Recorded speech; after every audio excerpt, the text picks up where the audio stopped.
El mundo de mañana. Herbert W. Armstrong les trae la pura verdad sobre las noticias del mundo de hoy y las profecías del mundo de mañana.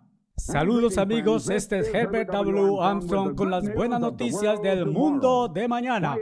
¿Por qué es que casi todos hoy parecen creer que la Biblia dice exactamente lo opuesto de lo que ésta dice? ¿Por qué es que la gente no sabe lo que ésta dice y que ellos malentienden?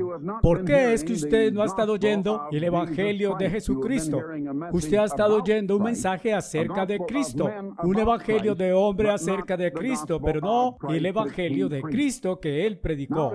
Bien, para ver exacto lo que Él predicó, el ejemplo que Él puso, lo que la iglesia primitiva bajo inspiración del Espíritu Santo y el liderazgo de los apóstoles que creyeron y lo que ellos predicaron y las costumbres que ellos siguieron, estamos una vez más yendo a través de los primeros 4 libros del Nuevo Testamento, repasándolas y aprendiendo lo que Jesucristo enseñó, el ejemplo que Él puso y llegando al libro de los Hechos, para ver lo que es la historia real de la iglesia cuando ésta se inició y su pureza bajo inspiración real y la guía del Espíritu de Dios y bajo los apóstoles que habían sido enseñados y entrenados y educados bajo la dirección personal de Jesucristo.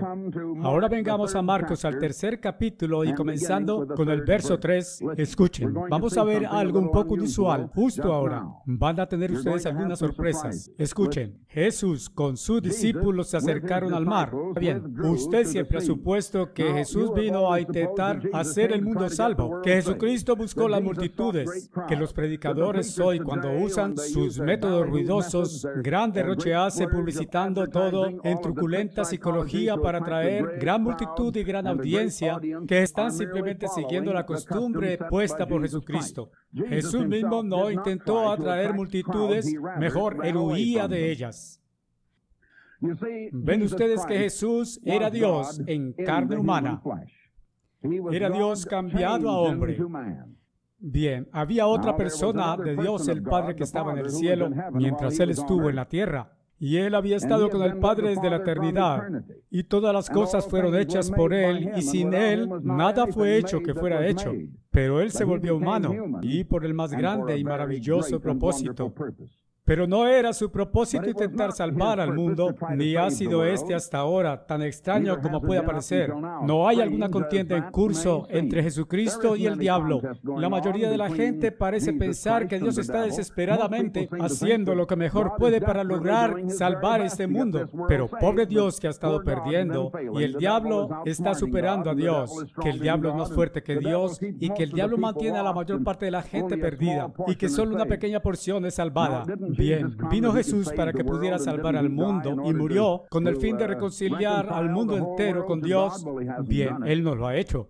Mis amigos, la respuesta es clara cuando usted lee su Biblia y lo ve. Jesucristo no vino para reconciliar al mundo con Dios y Dios va a hacerlo.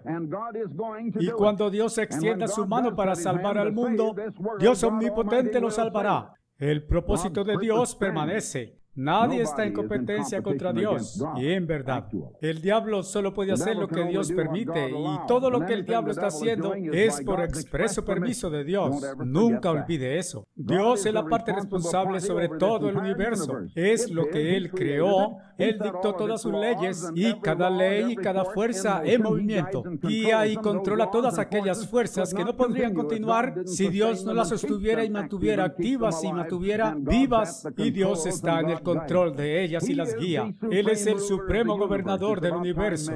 Es cuestión de tiempo que los hombres despertarán y se darán cuenta.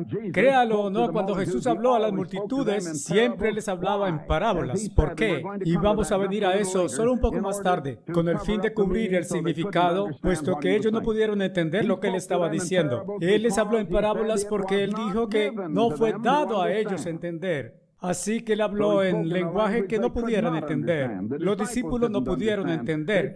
Vinieron a Él y dijeron, bien, explícanos la parábola. No entendimos lo que quisiste decir con eso. Y uno de ellos dijo, ¿por qué hablas en parábolas? Y Jesús respondió y dijo, les hablo en parábolas porque no les ha sido dado entenderlas. Yo hablo en parábolas para que oyendo ellos oigan pero no comprendan lo que estoy hablando, para que viendo vean pero no perciban. Pero a vosotros, dijo él a sus discípulos, que él había escogido, que él había elegido. Él los había llamado a entender, a abrir sus mentes e impartir a sus mentes la verdad. Él dijo, a vosotros he dado a entender. Y entonces se explicó la parábola en claro lenguaje, y hasta que él la descifró y la explicó en claro lenguaje, ellos mismos, los apóstoles, que eran sus discípulos, entonces no entendieron. A propósito, una vez más, déjeme explicar la diferencia entre un discípulo y un apóstol.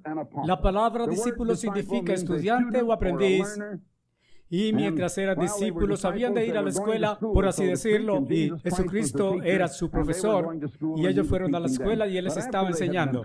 Pero después de que fueron enseñados, y como podríamos decir el lenguaje de hoy, se habían graduado y habían calificado, se volvieron apóstoles. Y un apóstol es un embajador, y un apóstol es uno que es investido de autoridad para representar su gobierno en tierra extraña o extranjera. Y el gobierno que ellos representaban era el gobierno del omnipotente Dios. Y ellos eran extranjeros en tierra extraña, por así decirlo, extraños y extranjeros de los caminos del gobierno de Dios en esta tierra, y ellos representaban a Dios y tenían autoridad. Dios opera a través de agencias humanas. Jesús era Dios en carne humana. Jesús no propuso venir y propagar el mensaje al mundo, y propuso enseñarlo a sus discípulos y los envió y obró a través de ellos para que pudiera predicarlo al mundo, y así Él obró a través de ellos. Eso es porque la iglesia es el cuerpo de Cristo, la obra que Dios está haciendo a través de Cristo. Y ustedes saben a propósito que Jesús dijo, nada puedo hacer de mí mismo. Jesús mismo como ser humano era solo tan inútil como ustedes y yo. Él dijo que el Padre que mora en mí, Él hace las obras. Y Jesús dijo, nada hablo de mí mismo. Ustedes saben, hoy piensan que Jesucristo era una especie de más inteligente que su Padre, que Él sabía más y que no estaba bien de acuerdo con su Padre, que Jesucristo vio el error de su Padre, que había hecho una terrible vieja ley. Así que Cristo vino para abolir la ley que Él clavó en la cruz dentro y firme. Y pobre Dios que no fue capaz de desmontarla de la cruz, que Jesucristo clavó allí tan firme que ha estado allí desde entonces. Muchos predicadores están desesperados por mantener clavada la ley de Dios en la cruz para que usted no la obedezca. La ley de Dios, mis amigos, fue dada. Estoy hablando de la ley espiritual porque Dios es el autor de muchas buenas leyes. Y la ley espiritual está resumida en 10 mandamientos, que es el camino de vida espiritual, el camino de paz, el camino de felicidad y gozo.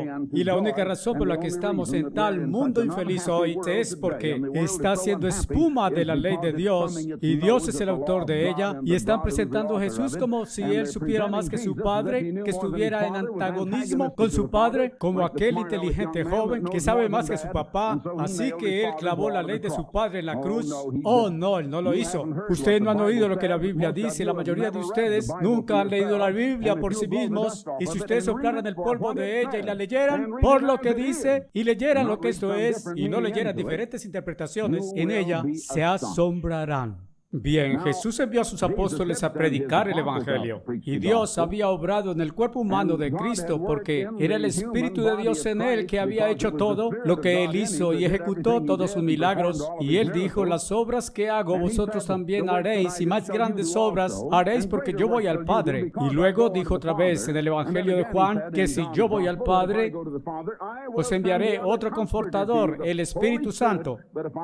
Pero si no me voy, no vendrá. Y era necesario y urgente que Él se fuera.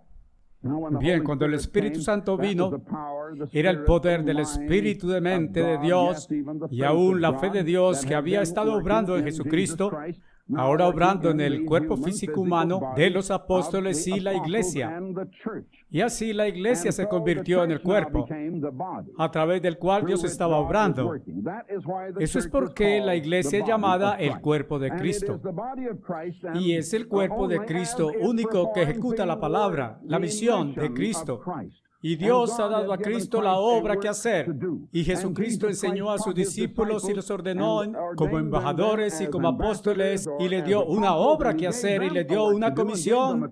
Y la primera y básica comisión es ir a todo el mundo y predicar el Evangelio a todas las naciones y a toda criatura. Bien, esa es la obra primaria de la iglesia, no siendo un club social y liderando juntos, ni disfrutando unos a otros en sociedad. La razón de reunirse juntos es que puedan estar unificados y estimulados unos a otros y ayudarse unos a otros en la misión de la iglesia, que es llevar el Evangelio de Dios al mundo. Pero ellos ocultaron el Evangelio y lo han sustituido por un Evangelio diferente. Y así aquellos que profesan ser la iglesia de Dios hoy no son el cuerpo de Cristo, porque la obra de Cristo no está haciendo la obra de Cristo en sus cuerpos. Bien, regresemos a Jesús aquí en Marcos, 3 capítulo, comenzando con verso 7. Con sus discípulos se volvió al mar en lugar de buscar multitudes. Él fue lejos de ellos, y una gran multitud de Galilea lo seguía. Él no iba tras ellos, ellos iban tras él. Bien, por causa de sus milagros, por causa de su gran sabiduría y autoridad con la que él hablaba, las multitudes seguían la fama de él en aumento y esparcidas por doquier, en esa parte del mundo, y por supuesto, el mundo no era tan grande entonces como es hoy en forma, porque ellos no tenían la clase de transporte que tenemos hoy. Y en aquellos días yo diría que cientos de millas era muy lejos en aquellos días, que quizás miles de millas hoy. Y ciertamente tan lejos como un par de 1000 millas serían hoy. Así que desde Judea y desde Jerusalén y desde Galilea y desde más allá del Jordán y cerca de Tiro y Sidón, la gran multitud oía cuán grandes cosas hizo él. Quiero que se percaten de que Jesús obró como ejemplo y lo hizo. Hoy, lo que ellos le dicen es que no hay alusión al cristianismo, y ellos parecen creer hoy que su religión y su cristianismo nada tiene que ver con sus negocios, nada que ver con sus políticas, nada que ver con su educación, nada que ver con su vida social, que usted tiene su vida social y su vida política, y que usted tiene su vida de negocios y su educación mientras era joven y todo eso, pero ¿qué tiene que ver religión con eso? Sino nada. Es lo que la mayoría de la gente piensa hoy. Bien, escuchen, la verdad de Dios es el camino de vida, y este permea su vida entera y cada fase de él, y todo es parte de él. Negocios, todo lo que usted hace. Sus sociedades, todo esto es su vida. O usted no es un cristiano real, de acuerdo con la Biblia, con la palabra de Dios. Mucha gente ha sido engañada, y le digo a usted por la autoridad de Jesucristo que va a haber llanto y crujir de dientes, y que mucha gente va a estar tristemente desengañada algún día cuando vengan a ver la verdad. Si usted abriera sus oídos, su mente, su corazón, podría saberlo ahora. ¿Lo desea usted? ¿O es usted contumaz como un niñito que es rebelde contra su papá y mamá y no quiere obedecerlos y quiere hacer su propio deseo? Ustedes son en parte niñitos crecidos. Y la mayoría de nosotros somos rebeldes a Dios. Nada queremos con Dios, y queremos salirnos del camino y permitirnos hacer lo que nos place. Y queremos que Él nos dé cada bendición en el mundo, e ir y hacer las cosas erradas, y que nos den buenos resultados y placer de repente, y que nos haga ricos y felices y sabios y toda clase de eso. Así, no pueden ustedes obtenerlo de esa forma, mis amigos. Bien, las multitudes vinieron de distancias alrededor y seguían tras él, pero él no lo seguía, y habló a sus discípulos de que un pequeño bote esperara por él por causa de la multitud, a menos que fuera apretujado, porque él había sanado a muchos en tal cantidad como tantos que tenían plagas presionaban para que pudiera tocarlo. No podían tocarlo y pensaban que serían sanados, y cuantos tuvieron fe lo fueron. Y de los espíritus inmundos. Bien, estos eran demonios que se habían metido en la gente. Eso suena muy extraño hoy. Hemos llegado a estar tan lejos de Dios y las cosas de Dios y de las cosas invisibles de Dios y de los misterios de Dios que no los entendemos hoy. Y parecen más bien extraños y fanáticos hoy. Pero las cosas que son en verdad extrañas y fanáticas parecen reales y logramos bastante acercarnos a ellas. Así que los espíritus inmundos Cuando quiera que lo veían, se doblaban ante él y gritaban. Y aquellos espíritus estaban en la gente. Y en verdad lo que la gente veía era otra gente doblándose frente a Jesús. Pero aquellas personas en verdad, en sus propias mentes, fueron despojados de sus propias mentes. Un demonio estaba en ellos y poseía sus mentes. Así el lenguaje bíblico aquí no habla de gente doblándose, sino de espíritus que poseen estas personas y estaban en ellas. Así que cuando veían a Jesús, se doblaban ante él y gritaban diciendo, «Eres el Hijo de Dios». Y él les demandaba mucho que no lo hicieran conocido. Ustedes saben, la otra gente alrededor no tenían ese conocimiento. Ellos no reconocían a Jesús. Él se parecía justo a otro hombre. Pero demonios tienen conocimiento porque son ángeles que han ido por camino equivocado. Eso es todo. Los llamamos ángeles caídos. En verdad son solo ángeles que se han rebelado contra el gobierno de Dios, es decir, su caída. Ellos van a ir por el camino errado. Ellos están pensando errado. Tienen inteligencia, tienen conocimiento, pero en todos sus caminos son pervertidos. Sus mentes son torcidas, sus pensamientos equivocados, van en dirección errada, todo lo tuercen, todo lo mezclan, y cuando se meten en una persona, ellos son como eso. Tienen un espíritu impúdico.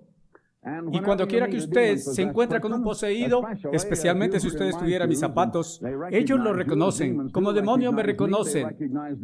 Reconocieron al apóstol Pablo, reconocieron a Jesús, reconocieron a Pedro, reconocen cada verdadero ministro ordenado de Dios que Dios está usando.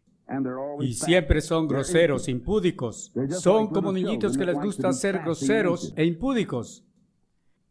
Sí, ellos me reconocieron y yo lo reconocí a ellos.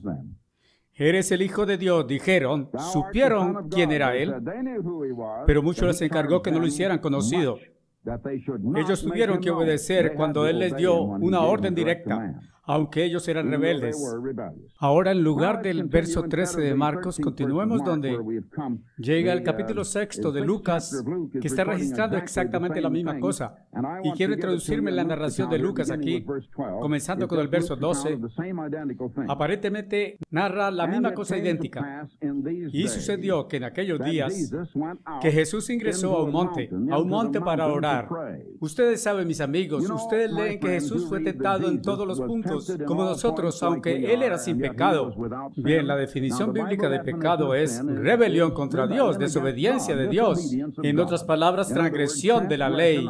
Ustedes se encuentran en 1 de Juan, capítulo 3, en verso 4.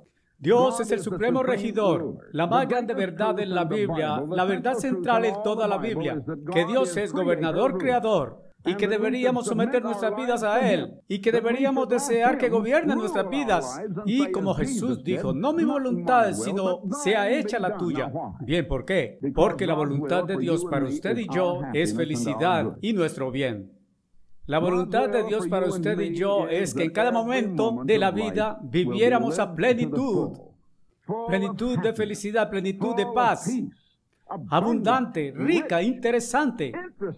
Casi digo excitante, pero no sé si continuamente excitante sería más feliz, mejor vida que eso. Pero pienso que habrá cierto monto de excitación en tal vida. Nunca será una vida insulsa, aburrida. Nunca será una vida vacía. Será una vida que es plena, plena de aquello que es interesante, exento de momentos inútiles. Usted no tendría que hacer remembranza de tiempos pasados, justo como pasar el tiempo que se agota con la mayoría de la gente que usted conoce. Ellos están intentando toda la vida pasando buen tiempo hasta la muerte, deseando poder superarla con, y aún si fueran amenazados de muerte, nada hacen en el mundo de evitarlo por causa de aquel instinto de preservación, que es el instinto, y quieren vivir tanto como pueden. ¿Y por qué es esto? ¿No es esto contradictorio? Solo intentamos pasar el tiempo y así no somos conscientes de eso, no podemos. Ustedes saben por qué tenemos tantos drogadictos. Ustedes saben por qué algunos fuman opio. Es solo porque pueden ponerse fuera de sus pensamientos y del conocimiento de su existencia infeliz y logran alguna clase de sueño y es un poco más pacífico y pueden pasar el tiempo más pacíficamente porque la vida está pesada para tanta gente. Bien, cuando la vida se pone pesada, hay solo una respuesta, hay solo una razón. Es porque no está viviéndola de acuerdo con las leyes de Dios. La voluntad de Dios no es castigarlo a usted. La mayoría de la gente piensa que pecado es el camino de felicidad y gozo, y que Dios es una especie de monstruo, y que Dios no quiere que usted se goce, y que Dios va a castigarlo si usted hace aquello que lo hará feliz, y que Dios quiere que usted sea pobre, ignorante, e infeliz y miserable, y que entonces Él lo salvará a usted algún día. Si usted creyera esa clase de tontería, y eso es lo que es una especie de tontería, y la mayoría de la gente no lo expone con este lenguaje. Yo solo hago las cosas claras, mis amigos. Realmente las hago claras. Mucha gente me ha escrito y dice, usted puede con seguridad hacer las cosas claras. Sí, de hecho, aseguro que puedo. Y otra gente dice estas cosas, pero no lo exponen con el lenguaje que yo uso. Un poco más claro que ellos, pero ustedes saben, eso es lo que ellos creen. Me pregunto si ustedes mismos creen eso. Seamos honestos acerca de eso. Bien, examinemos nuestros propios corazones. Observémonos con nuestro alrededor y veamos, no para acusar a otros, no para juzgar a otros, solo mírese usted y vea dónde está usted para un cambio. Muchos necesitan cambiar. Sí, muchos de ustedes necesitan. Y muchos de ustedes lo han hecho. Y hay miles de ustedes escuchando que han cambiado. Y sus vidas enteras han cambiado a partir de escuchar este programa. Gracias a Dios por eso. Eso me da una gran satisfacción. Ahora observe. Jesús fue a orar. Mencioné que Él fue y vivió una vida sin pecado. Y aún así fue tentado. Bien, Él no podría haber sido tentado si no fuera mortal y no tuviera naturaleza humana. Y que Él era semejante a usted y yo. Él tenía el deseo de hacer la cosa mala. Él tenía repugnancia de hacer la cosa buena. Lo mismo que usted y yo. Exactamente. En ese sentido tenía mucha naturaleza humana como usted y yo. Pero nunca pecó. Usted sabe la principal razón y usted sabe por qué después de ser convertido y tener el Espíritu Santo, y si eso es así, usted tiene el Espíritu de Dios, usted tiene naturaleza divina implantada dentro de usted, tanto como naturaleza humana, y usted tiene estas dos naturalezas, la una luchando contra la otra, y su mente es independiente de ambas, y de tomar la decisión. Esa es exacto la posición que Jesucristo tenía y fue tentado. Y usted es tentado, aunque usted esté completamente convertido. Pero a veces usted comete errores y hace la cosa equivocada. Jesús nunca lo hizo y usted sabe la principal razón. Bien, aquí está. Él entró al monte a orar y continuó toda la noche en oración a Dios. ¿Ha hecho alguna vez usted eso? ¿Alguna vez ha orado usted tanto? Y ese tiempo en que usted ha estado tan devoto, que usted oró toda la noche. Como uno de los profetas dice atrás en el Antiguo Testamento, de nuestra gente en este tiempo. Ellos hacen oraciones vacías, pero no ponen sus corazones en sus oraciones. Oramos como un asunto de forma para impresionar a otra gente, pero no ponemos nuestros corazones en eso. No somos fervorosos, no somos sinceros. Jesús era sincero y ferviente y fue al monte, solo y fuera de la gente, que no hubiera alguien mirando para ser impresionado, excepto solo Dios, solo su Padre Dios. En otro tiempo, pienso que abordamos esto aquí, hace 30 días. Él se levantó temprano en la mañana, mucho antes de la luz del día, y salió. Iba él al desierto ese tiempo, a un monte. Él fue a un lugar privado para orar. ¿Conocen ustedes su enseñanza que cuando usted ora, entra a un lugar privado y cierra la puerta, y su Padre que ve en secreto le retribuirá públicamente? Aquí en el Ambassador College, en Pasadena, tenemos algo que usted no encontrará en muchos otros colegios. No menciono esto frecuentemente. No necesitamos mencionarlo ciertamente. No nos jactamos de eso.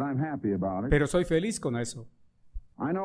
Sé que uno de nuestros estudiantes vino aquí hace años. Él era graduado del colegio. Él es un ministro ordenado hoy.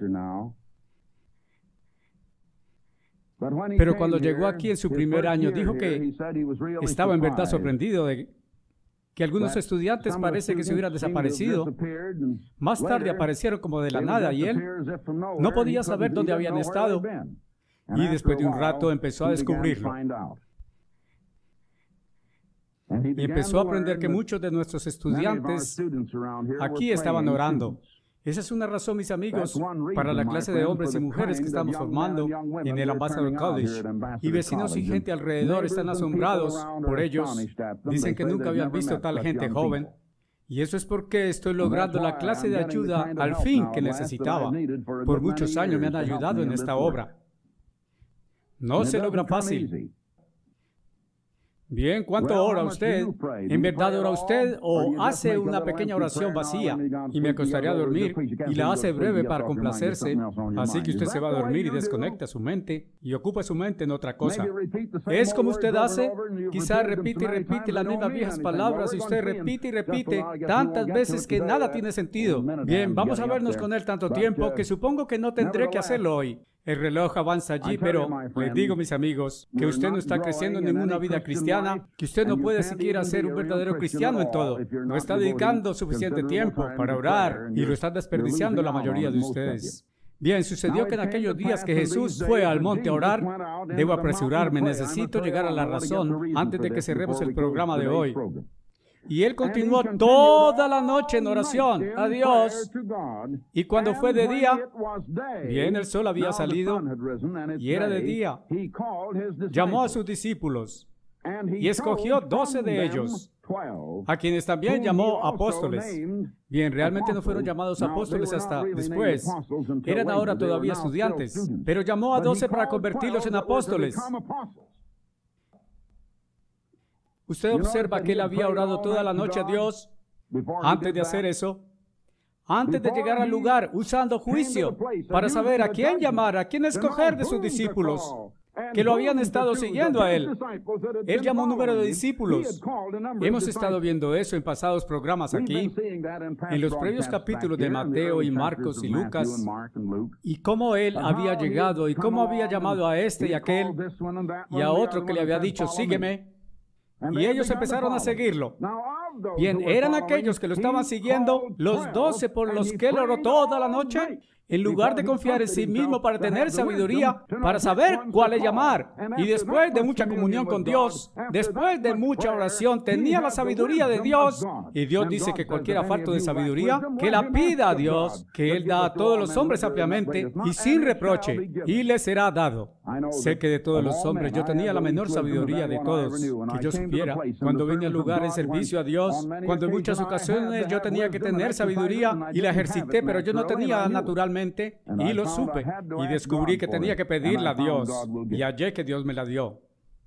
Así que si tomamos buenas decisiones, ejercitar justo juicio bajo tales condiciones, no somos nosotros los que lo hacemos, es Dios en nosotros. Y Él lo hará.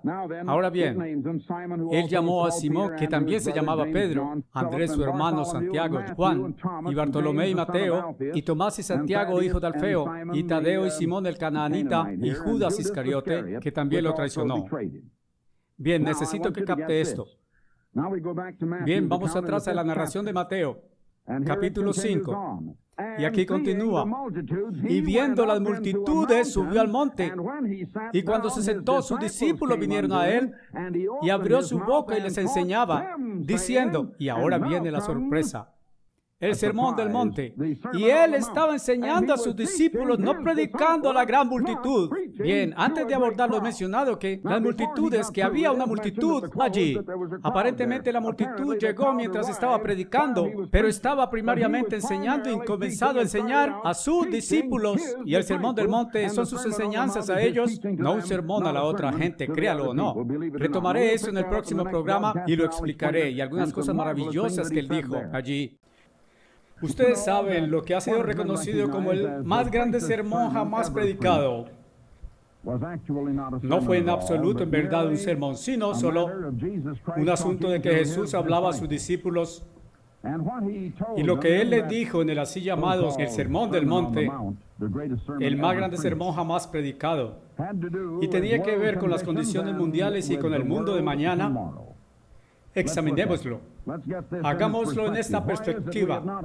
¿Por qué es que no hemos oído el verdadero evangelio de Jesucristo? ¿Por qué es que hemos oído uno diferente, otro evangelio? Y no hemos oído mucho del Jesús real como está descrito en la Biblia, sino otro Jesús. A menos que el Jesús de algunos tenga un carácter diferente del todo. Abordémoslo directo. Cerca es el tiempo, ¿no creen ustedes, de que suplemos el polvo de las Biblias para ver lo que la Biblia en verdad dice? Porque la mayoría de nosotros, mis amigos, ha estado creyendo exactamente lo opuesto a lo que ésta dice.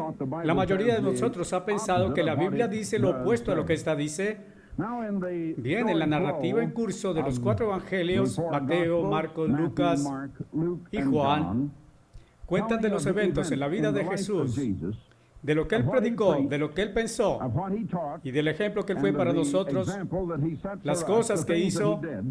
Hemos llegado en el último programa de esta serie, en el capítulo 6 de Lucas, donde en aquellos días Jesús ingresó al monte a orar y continuó toda la noche en oración a Dios. Había una razón para eso. Cuando fue de día, llamó a sus discípulos, de los cuales había por ese tiempo una cantidad, y escogió de ellos 12. Seleccionó a 12 y escogió a 12 de entre ellos, a quienes Él llamó apóstoles.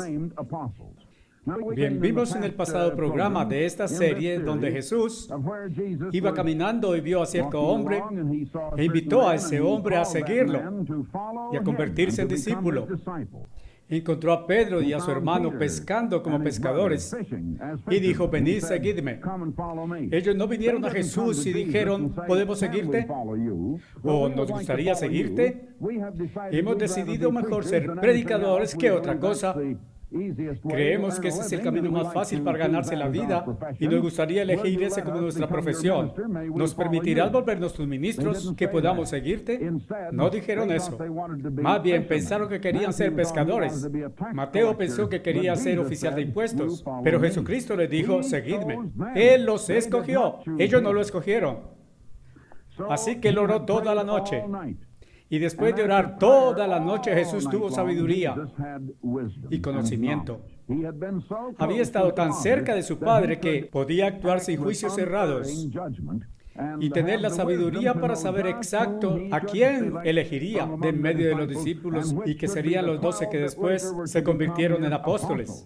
Los apóstoles portando la autoridad del reino de Dios y yendo como propios embajadores de Cristo representándolo a su gobierno, porque esto es un asunto de gobierno. Examinemos esto y veamos. Estos fueron después apóstoles. Había también un hombre llamado Pedro y su hermano Andrés, Santiago y Juan, Felipe y Bartolomé, todos nombrados aquí. Entonces regresemos al capítulo 5 de Mateo, el cual es el propio evento que sigue en la historia actual. Si ponemos todos los evangelios juntos y viendo las multitudes, Jesús subió al monte y cuando se había sentado, sus discípulos vinieron a él. Él iba lejos de las multitudes y subió al monte y se sentó para estar lejos de la multitud. Como hemos visto, como hemos recorrido hasta este punto en el Nuevo Testamento, lo que él hizo con frecuencia, y cuando se sentó, sus discípulos vinieron a él y él abrió su boca y les habló diciendo, quiero que lo noten, él había subido al monte lejos de la multitud. Sus discípulos lo seguían y llegaron allí pronto después de que él lo llamó y abrió su boca y les enseñaba quiénes son ellos. Se refiere a sus discípulos, los 12 que él había elegido, y no a la multitud. Y les enseñaba a sus discípulos diciendo, sean benditos los pobres de espíritu. Un momento. Quisiera chequear eso con la King James, porque estoy leyendo eso de la versión revisada. Oh, sí, sé lo que es. Está en la narración de Lucas. Mateo registra, sean benditos los pobres en espíritu, porque de ellos es el reino de los cielos. Pero Lucas registra en el capítulo 6, Lucas verso 20, levantó sus ojos sobre sus discípulos. Note, sus discípulos, no sobre la gran multitud. Oh, gentío, esto no era un sermón iniciado para la gran multitud de gente, sino que levantó sus ojos sobre sus discípulos y dijo, benditos sois vosotros pobres. Vosotros pobres. Está hablando específicamente a ellos, porque vuestro es el reino de Dios. Bien, Mateo dice reino del cielo y Lucas dice reino de Dios. Ambos reportando las mismas palabras idénticas, lo mismo idéntico. El mismo hombre y tiempo idéntico. Y Mateo lo registró como el reino del cielo y Marcos, o mejor, Lucas lo registró como el reino de Dios. Recibí una carta de un profesor de escuela en Oregón, que es una vieja profesora de escuela. No estoy seguro de si todavía es profesora de escuela. Ella quería saber si yo recordaba hace algunos años cuando yo celebraba una campaña evangelística en Oregón, al norte de Salem, en Oregón, y cómo yo había ofrecido $5 a cualquiera que pudiera mostrarme cualquier promesa que cualquiera pueda ir al cielo, bajo alguna condición, la que fuere. Ella se me acercó al cierre del servicio y me dijo: señor Armstrong, es justo y necesario demandar esos $5. Bien, dije, usted produjo una promesa en la Escritura y yo le daré los $5. Bien, ella dijo: quiero que noten en Mateo capítulo 5, en el verso 11 y el verso 12. Benditos sois cuando los hombres os reprochen y persigan y digan toda clase de males contra vosotros, falsamente, por amor a mí. Regocijaos y estad en exceso alegres, porque grande es vuestra recompensa en el cielo. En verdad, no pienso que sea este el exacto que quiero comentar un poco después, pero no es siquiera el que ella seleccionó. Lo que es de aquí, pienso que he mencionado 2 veces en este pasaje. Benditos sois de que hayáis sido perseguidos por causa de justicia. Este es. Porque de ellos es el reino del cielo. Bien, dijo ella, suyo es el reino del cielo. Y dijo, por favor, $5. Bien, dije, ¿es usted profesor aquí? ¿Una de las profesoras en esta escuela? Ella dijo, sí. Dije, ¿piensa usted que es calificada para enseñar? Sí, dijo ella, ciertamente lo soy. ¿Y usted no sabe la diferencia entre la palabra de y la palabra en? Y dije, ¿usted conoce lo que la palabra de denota? En Ciudad de New York existe el Banco de Morgan. ¿Está el Banco de Morgan dentro del señor Morgan? El reino en el cielo significa el reino en el cielo. ¿Significa eso dentro del cielo? Su semblante se puso raro. Dije, usted sabe que en la narración de Lucas, él lo llama el reino de Dios en toda parte y reporta las mismas palabras que Jesús dijo. Bien, el reino de Dios no es el reino que está dentro de Dios, es el reino que Dios gobierna y rige. En otras palabras, el reino que pertenece a Dios. La palabra de denota propiedad. Usted tiene la casa de Morgan o la casa Morgan. Usted tiene la casa de Juan que pertenece a Juan o que puede llamarse la casa de Juan. Es todo la misma cosa. La palabra denota propiedad. No hay lugar en el Nuevo Testamento donde usted encuentre la expresión reino del cielo, excepto en las escrituras de Mateo. Y en la mayoría de los casos, Marcos, Lucas y Juan registrarán las mismas palabras y siempre registraron que Jesús dijo reino de Dios. En verdad, pienso que Jesús dijo antes alguna de las dos, o ambas, tienen el mismo sentido. Por la simple razón que significa, puesto que Dios está en el cielo, y cielo es el trono de Dios, que de denota propiedad. Es el reino poseído en el cielo, o por el cielo. Pertenece al cielo, que es el trono de Dios, y este pertenece a Dios. Es el reino de Dios. Pero no hay lugar de que hablen de vamos a subir al cielo, a ese reino.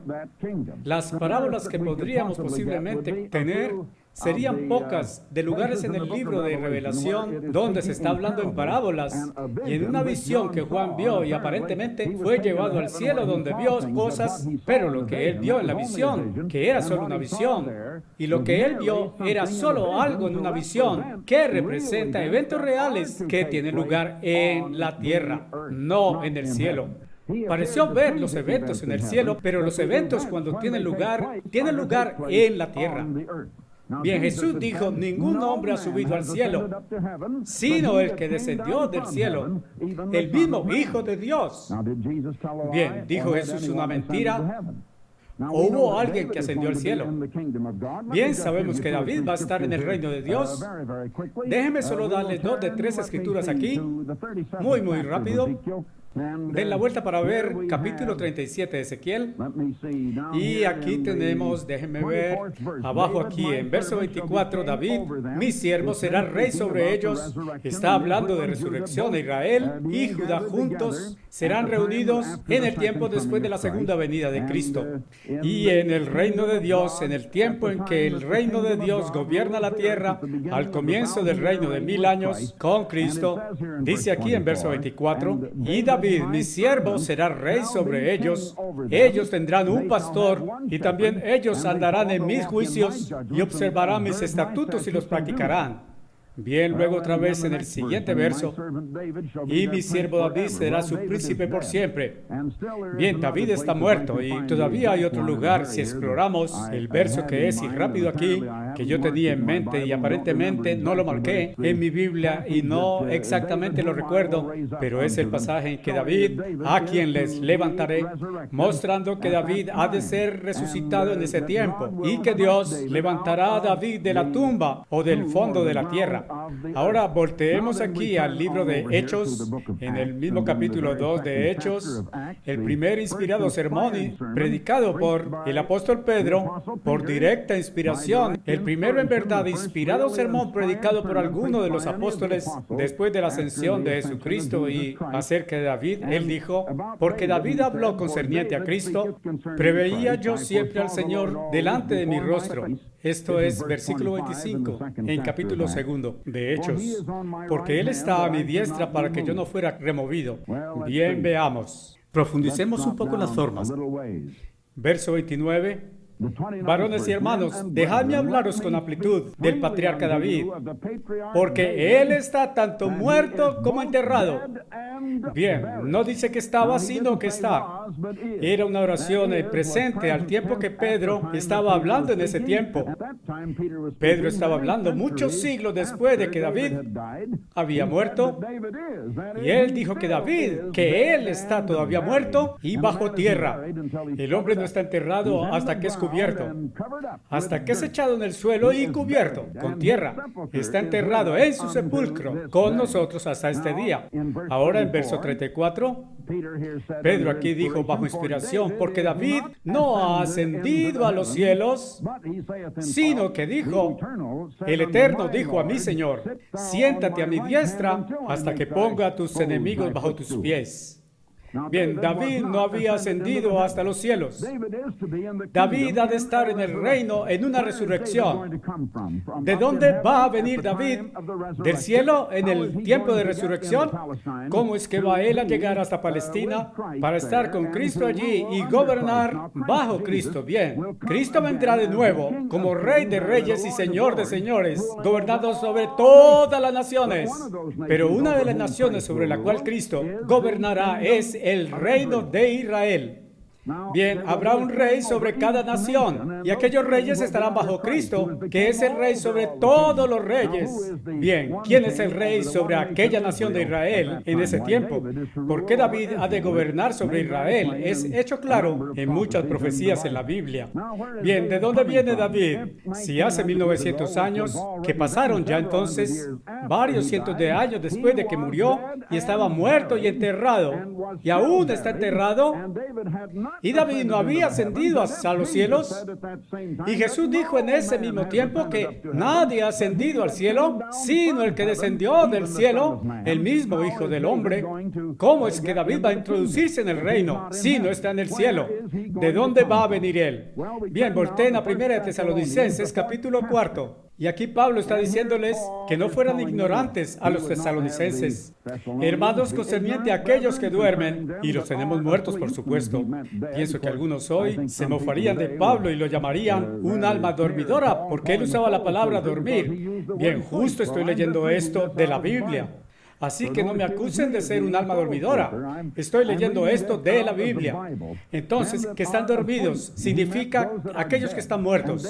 Y David estaba muerto y enterrado en su sepulcro con ellos hasta aquel mismo día cuando Pedro había dicho que él no había ascendido hasta el cielo, como Pedro había dicho. Jesús dijo, nadie ha ascendido al cielo. Ahora observe, él era uno de aquellos que estaban dormidos. Como para que usted se lamente igual con otros de no tener esperanza por ello. Nosotros creemos que Jesús murió y resucitó, Bien, cuando Jesús murió, fue bajo tierra, justo como David. Demos vuelta y leamos eso de nuevo, como Pedro lo explica en el segundo capítulo de Hechos. Atrás yo había leído verso 25, vengamos a verso 26. Por tanto, mi corazón se gozó y mi lengua se alegró. Y más aún, mi carne, David dice, David lee, mi carne descansará en paz, porque no dejaré mi alma en el sepulcro. No dejaré mi alma en el sepulcro. Bien, ¿dónde estaba su alma? ¿Dónde estaba este Hades? Que la Biblia interprete qué es este Hades. De la palabra griega Hades, que significa hueco en la tierra, y lo que lo cubre significa sepulcro. Y no deje que alguien le diga que significa algún místico lugar en que las almas viven. Esa es una comparativa moderna definición. En nuestra biblioteca del Ambassador College, en nuestra Biblia y biblioteca teológica tenemos algunos libros muy antiguos, que son 400 o 500 años antiguos, y uno es el diccionario bíblico que se remonta allí para explicar qué es el alma y lo que es el Hades, y algunas de aquellas cosas. Les digo que esa moderna definición de esa palabra, Seol en hebreo y Hades en griego, significa mística morada de espíritus vivientes. Es comparativamente una nueva y moderna idea, no es una traducción correcta. En el tiempo en que la Biblia King James fue traducida, atrás en 1611, y algunos de estos libros que poseemos, que estaban en rollos y fueron impresos antes de ese tiempo, en ese tiempo la gente de Inglaterra solía hablar acerca de poner sus papas en el Hades por el invierno. Hades era en verdad un hueco que ellos cavaban en tierra y lo cubrían. Esa era una forma para preservar las papas. Hades había llegado a tener nuevo significado por mucha gente que estaba intentando creer e inducir a otros a creer que Hades no es siempre lo que significaba, ni lo que significa en la Biblia, sino alguna otra cosa. Bien, escuchen y vean cómo la Biblia lo define. Y David dijo que no dejarás mi alma en el Hades, ni dejarás que sufra tu santo ungido, ese es Cristo, para ver corrupción. David sabía eso cientos de años antes de Cristo, que Cristo era el ungido, el Mesías, que no vería corrupción. Bien, corrupción significa que cuando usted muere, el cuerpo se pudre y decae. El cuerpo de Cristo nunca vio corrupción, no se pudrió ni decayó, fue resucitado antes de que esa decadencia se iniciara. Así que David sabía eso. Dijo que no dejarás que tu ungido vea corrupción. Él no dijo que su carne no vería corrupción, pero dijo, no dejarás que mi alma, no dejarás mi alma en el infierno, es decir, en el sepulcro, en Hades. Bien, hay otro fuego de Hades. Déjenme solo decirlo ahora.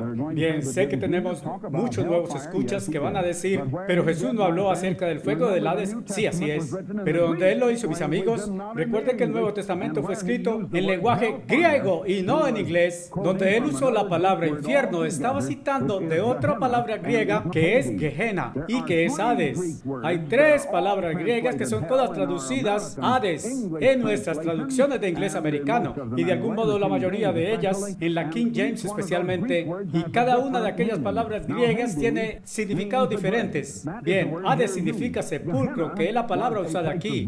Gehenna es un lugar ardiente, sí, pero era el valle de Hinnom llamado Gehenna, al sur de los límites de la ciudad de Jerusalén, donde había fuegos abajo, donde basura y animales muertos, y aun si un criminal fuera despeñado abajo hasta los fuegos de abajo, donde los interesados los mantenían ardiendo todo el tiempo, y era quemado y consumido todo lo que ponían allí. Pero ustedes saben, aquellos cuerpos cuando eran lanzados allí se mantenían ardiendo, ardiendo, ardiendo por siempre, y ya estaban muertos y no vivos y solo quemados. Y ese es el Gehenna que Jesús usó al hablar de infierno, y era un lugar de destrucción, era un lugar de quemarse completo hasta quedar solo ceniza en el suelo, y el humo que subía y se mezclaba con el aire había ascendido hasta aclararse. Yo deseo que aquí en Los Ángeles el humo subiera por siempre y siempre y se fuera lejos de la atmósfera. Así no tendríamos este smog. Parece que los montes alrededor de Los Ángeles están organizados de tal forma que la condición del aire es tal que la condición del humo aquí no sube y se mezcla en el aire, y nos estamos volviendo una condición de smog que aquellos de nosotros en Los Ángeles no nos gusta mucho, y esperamos lograr que la condición de smog se aclarara, pero el humo normalmente sube, sube y sube y finalmente es disuelto en el aire. Ahora bien, él dijo aquí que Jesús el ungido, su cuerpo o su alma, no vería corrupción. Me has hecho conocer los caminos de vida, me harás pleno de gozo con mi apariencia. Entonces dijo, entonces hermanos, déjenme hablar con amplitud del patriarca David. Este es Pedro hablando, que está muerto y enterrado en su sepulcro, está con nosotros hasta este día. Por tanto, siendo un profeta y sabiendo que Dios había hecho un juramento a él de que el fruto de su lomo, de acuerdo con la carne, resucitaría Cristo para sentarse en su trono, que ha de sentarse en el trono de David. Quiero que noten que Cristo iba a ser resucitado para volverse rey y sentarse en un trono para gobernar. Él viendo esto antes, David viendo esto antes, habló de la resurrección de Cristo, de que su alma no quedara en el sepulcro. Entonces Jesús fue al sepulcro. Bien, ¿a dónde Jesús fue cuando murió? José de Arimatea, no es el antiguo José, sino José de Arimatea, y el joven rico cogió el cuerpo de Jesús. Y a causa de que no había tiempo hasta el ocaso, cuando el día sábado, el más sagrado al año, precedía la Pascua, llegaría y era ilegal hacer obra de sepultura después del sábado. José corría para enterrar el cuerpo de Jesús en su nueva tumba labrada en la roca, justo en el mismo corazón de la tierra, para que pudiera ser enterrado antes del ocaso. Y su tumba resultó estar muy cerca y no había tiempo de ir más lejos. Jesús fue en verdad enterrado y cubierto, y había una gran piedra rodada allí para cubrir esa tumba. Bien, David viendo esto antes, habló de la resurrección de Cristo, de que su alma no se dejara en el sepulcro, en su Hades o sepulcro, ni que su carne viera corrupción. Este Jesús Dios había resucitado y resucitado de ese sepulcro. Y cuando María Magdalena y la otra María vinieron al sepulcro el domingo en la mañana, él no estaba allí, había resucitado antes del domingo por la mañana al ocaso. No resucitó el domingo en la mañana, es otra cosa. ¿Por qué no escribe por nuestro folleto sobre la verdad de la resurrección? Que no fue el domingo. La crucifixión no fue el viernes, Viernes Santo, ni en otra clase de viernes, no fue en ningún viernes. Escriba por nuestro folleto sobre la resurrección, dirigida al correo de Herbert W. Armstrong, casilla postal 111, Pasadena, California. Anunciaré eso en 5 minutos de nuevo. Así que tenga listo lápiz, sobre y papel y escriba por ese folleto sobre la resurrección. Probablemente no se lo recordaré más. Les daré de nuevo la dirección y ustedes mejor que escriban por eso antes de que lo olviden. Ciertamente abrirá sus ojos si quisiera saber cuándo la resurrección fue. Bien, ahora volvamos aquí atrás a 1 Tesalonicenses capítulo 4.